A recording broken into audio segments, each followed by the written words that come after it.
শ্রাবণের শেষ সোমবার, মনে হয় যেন ভগবান শিবের কাছে বছরের সব কথা জমে আছে। আজকে এই জল শুধু গঙ্গা জল নেই, আছে আমাদের আশা, আমাদের ব্যথা, আমাদের না বলা স্বপ্নগুলো।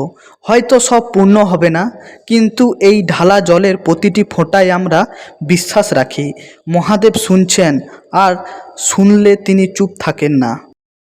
So hello guys, welcome back to my new another blog video. তো আজকের ভিডিওটা হচ্ছে স্পেশাল, কেন আজকে শ্রাবণ মাসের শেষ সোমবার। তো আজকেই হচ্ছে জল ঢালার লাস্ট এপিসোড। তো এটা নিয়ে আজকের ব্লগ ভিডিও। তো আজকে আমি যাচ্ছি, তার মানে আমাদের গ্রামের মন্দিরে জল ঢালতে নয়, আমি নিয়ে যাচ্ছি মোর মা আর বড়ো মাকে নিয়ে যাচ্ছি, আর সাথে আমিও যাচ্ছি। তো পুরোটাই আজকে ব্লগটা কীরকম হতে চলেছে, তো প্রথম থেকে শেষ পর্যন্ত দেখতে থাকো। তো আর বেশি কথা না বাড়িয়ে এখন ব্লগটা শুরু করা যাক। তো এখন মোটামুটি মা আর বড়ো মা হচ্ছে পিছনে আসছে, তো তারা এখন আসুক।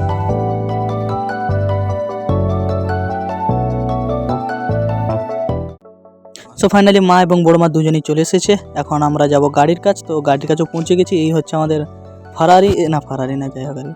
তো আমরা ফাইনালি পৌঁছে গেলাম পুজোর, যেখানে আমাদের গ্রামে মন্দিরের কাছে। তো এখানে ফল দোকানে ঢুকলাম। তো এই হচ্ছে ফল দোকানের ফল, এগুলো সাজানো রয়েছে। তো এগুলোকে এই যে এখানে আমাদের পুজোর বাজার করছে, মা এবং বড় মা দুজনেই পুজোর বাজার করছে। আমি পিছন থেকে ক্যামেরা করছি এবং দেখছি কী রকমভাবে শ্যুট করা যায়। তো পুরো ভিউটা দেখতে দেখতে আমাকে একটা ডাব নিতে বললো। তো ডাবটা নিলাম। তো ডাবটা নেওয়ার পর এখন এই ডাবটা তো বাবার মাথায় ঢালা হবে।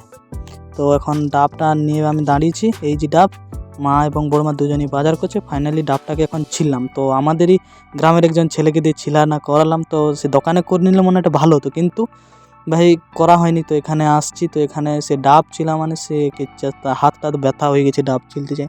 ডাব আর ছিলা হয় নি, জল বার করাতে পারছি না ডাব থেকে। তো ফাইনালি মোটামুটি সে ছিলে দিল। তো সে ছিলতে ছিলতে আরও অনেকেই তাকে দেখে চলে আসছে আর কি, ডাব ছিলানোর জন্য আর কি। তার হাত ব্যথা হয়ে গেছে। তো এই হচ্ছে আমার ব্যাকগ্রাউন্ড ভিউ, এই হচ্ছে ঘাট, আর এই ছিলেই যাচ্ছে। তো আরও একজন চলে এসেছে, লাইন দিয়ে দিয়েছে তাকে দেখতে পেয়ে। তো ফোটা হওয়াটাই স্বাভাবিক। তো সে তারটা মনে ছিলে দিবার হাস দিচ্ছে, দেখতে পাচ্ছে। তো সোমবার এখন সকাল সকাল এসেছি, তো সব জায়গায় ভিড়টা একটু কম। বাট এই যে সকাল টাইমটায়, তার মানে আমরা একদম ভোর এসেছি। তো মা এবং বড় মা এখানে দুজনেই ফল কাটতিছে। তো এখন ভিড়টা তোমরা তেমন একটা দেখতে পাচ্ছ না। তো ভিড়টা সেই পরিমাণের তুলনায় অনেক কম, অনেক। তাই আমরা সকাল একদম সকাল এখন দেখছো পুরো খালি। তো এই যে ভিতরে মন্দিরের ভেতরটা দেখতে পাচ্ছ, তো এখানেই শুধু ভিড়টা আছে, না হলে বাইরেটা তেমন একটা ভিড় নেই। তো এই আমরা সবার প্রথমের দিকে এসেছিলাম সকালে একদম ভোর উঠে। তো তার জন্য এই মন্দিরের ভেতরে ভিড়টা পাচ্ছি, আর যারা দেরি করে আসবে তাদের লাইন একদম শেষ মাথা পর্যন্ত। তো এই হচ্ছে আমাদের গ্রামের মন্দিরের ভোলানাথ। তো এই যে এখানে যে মূর্তিটা আছে, তো শিবলিঙ্গ আছে। তো এখানে আমি জল ঢেলে দিয়েছি। তো ভিডিও করা হয়নি। তো মোটামুটি আজকে এই সোমবার, তো শেষ সোমবার আর কি, আর আসছে বছর আবার হবে। তো শ্রাবণ মাসের শেষ সোমবার মানে ভক্তির একটা আলাদাই আবেগ। তো এই দিন যারা তার মানে জল ঢালে, তো তাদের মনস্কামনা পূর্ণ হয়। তো যাই হোক, এই ছিল আমাদের হচ্ছে আজকের জল ঢালার কিস্সা। তোমরা যদি জল ঢেলে থাকো শিবের মাথায়, তাহলে নিশ্চয়ই কমেন্টে লিখবে ওম নমঃ শিবায়।